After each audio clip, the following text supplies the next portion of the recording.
बाबा माण्हू वेठी कंहिं बि वक़्त ते पहुचण वारो हूंदो। हाणे तोखे हितां निकिरणु घुरिजे। न कोमल, मां तोखे हिते छॾे न वेंदुसि। तूं मुंहिंजो न सोच, मूंखे कुझु बि कोन थींदो। तोखे मारियो वेंदो। तूं पंहिंजे पीउ जे सभ खां वॾे दुश्मन खे आज़ादु कंदी, तोखे कोन छॾींदा। जेकॾहिं मौत लिखियलु आहे त मौत ई सही। तूं हितां निकर, जेको मुंहिंजो नसीब। तोखां सिवा मां हितां करे बि कोन वेंदुसि। कोई मारियो वञा त भले मारियो वञा। जीअंदासीं बि गॾु त मरंदासीं बि गॾु।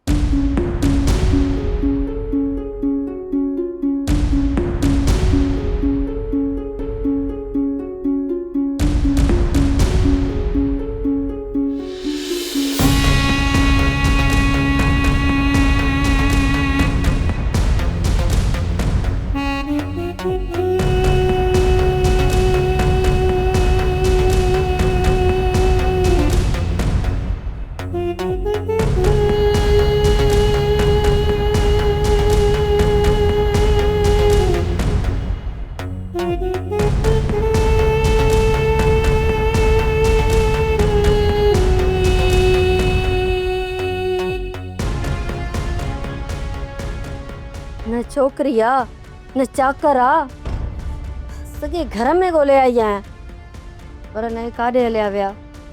या अलाह, मां हाणे छा कयां? अञा परते न विया हूंदा। साईं से फोन थी कयां। छा थियो आहे? साईं, ओ कोमल ऐं चाकर घरां निकिरी विया आहिनि। छा? घणो वक़्तु नाहे थियो साईं, 10-15 मिंट मस थिया हूंदा। ॻोठ खां ॿाहिरि त एतिरे टाइम में वञणु न घुरिजेनि।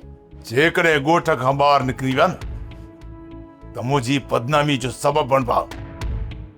राणी बेगम, इन लापरवाही जी सज़ा तोखे ज़रूर मिलंदी।